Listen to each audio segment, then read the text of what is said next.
Hi there, my name is Cassie. And I'm Stephanie. And we're occupational therapists for the Central Okanagan School District, SD23. We're here to chat with you guys today about kindergarten readiness. It's a really exciting time, but there also can be some nerves when it comes to getting ready for kindergarten. We just want to provide you with some tips and ideas to help build confidence and independence in everyday activities that can help your little one get ready for kindergarten. And have some fun too. Absolutely. All right.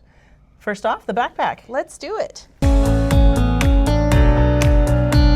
Okay, got a couple different sizes here.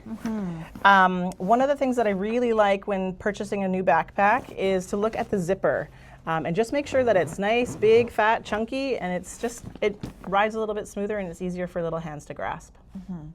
And you want to make sure that the backpack is a good size for your child. So when they put it on, it'll sit up on their shoulder rather than going down lower on their back. We just want it up on their shoulder so that they can carry it independently. If children go to after-school care, it's often an expectation that they carry their own backpack.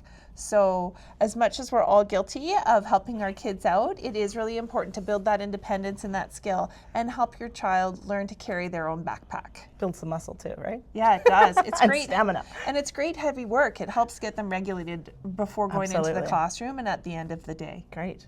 Okay, inside the backpack, so often heading to kindergarten, you'll have your water bottle, of course. The classroom usually requests that you bring a second pair of clothes to keep at school, just in case of an accident. So every day you'll have the water bottle, you'll have a lunch kit, and you'll also have a back and forth binder or pochette that goes back and forth to home and school with notices, art, crafts, those sorts of things. So these are kind of the everyday items that you'll see coming and going. So again, a very important skill is being able to load everything in and out of the bag. So making sure that the bag stays nice and open, tuck everything in, and then big, zip, closed. On your back, and off we go. So you can have your child practice this at home, and maybe they pack it up and you go for a walk to the car, or you practice going down to the mailbox or something. But for them to practice putting things in and taking them out and being able to zip it up fully when they're taking it with them. Next up, Steph, the lunch kit. All right, so what is really key for the lunch kit is obviously being able to open it yourselves. The lunch box as well, the clasps, making sure we can open, close, sealing it, because we know there's sometimes some juicy things in there that we don't want getting covering our backpack. If your child can't open wrappers just yet, teaching how to snip with a pair of scissors is a really great skill. Also, part of our kindergarten readiness, learning how to snip and cut. And just having independence with any of the containers that you're going to be sending. Practicing whenever you guys have snack at home is a great idea. One of the other things that I like to remind my children of when they go to school is that if they don't like something in their lunch, to just tuck it back in and bring it back home. That way I know if it's a hit, it's a miss, we can adjust for the next day. And it's a great idea to just help them build their awareness of what they like and what they don't like and how to pack their own lunch.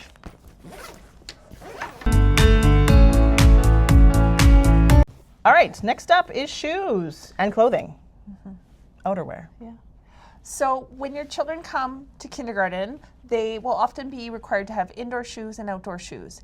And so it's really important that they can be as independent as possible with these shoes. Teachers really prefer and request that students have shoes that are easy to slip on and off for both indoor shoes and outdoor shoes, rather than shoes with laces or buckles or things that can make it challenging for those little hands to manage. Or that the teacher has to assist with.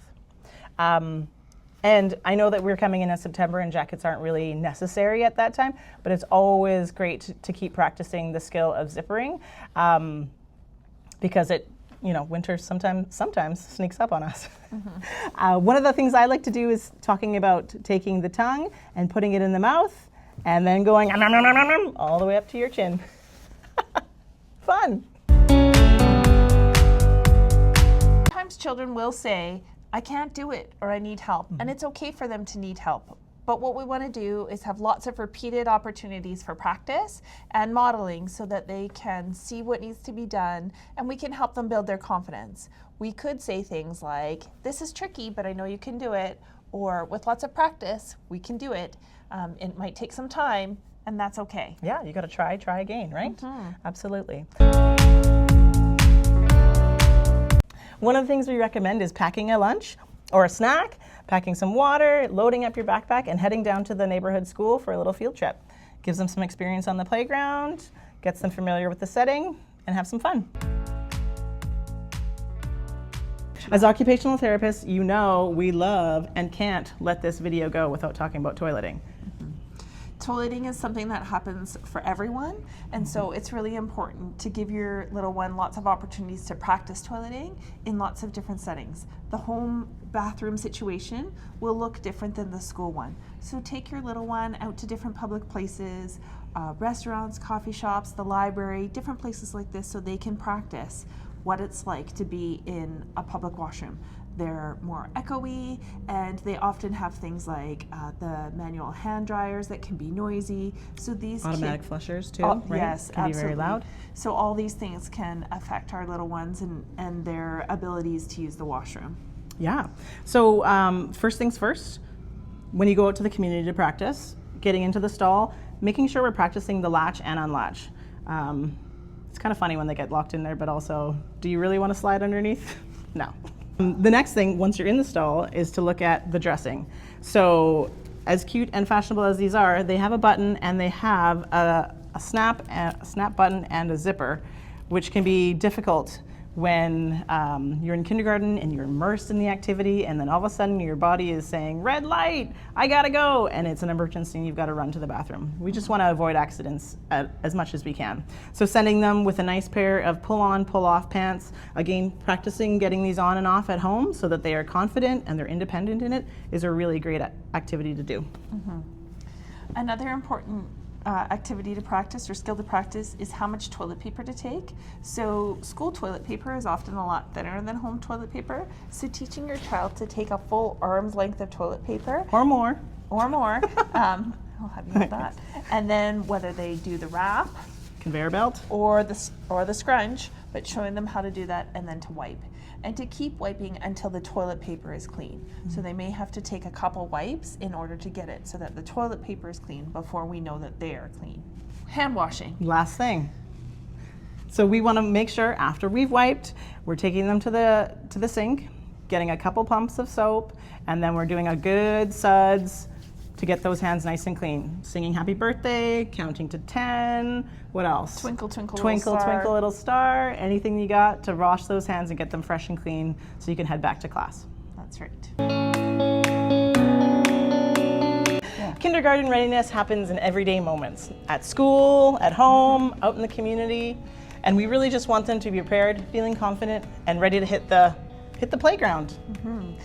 Remember, you don't have to try everything all at once. Start small, practice one or two things. And what we really want is that these everyday moments are going to help your little one be ready for kindergarten. Absolutely. Little skills, big confidence. Thanks so much, guys. Thank you.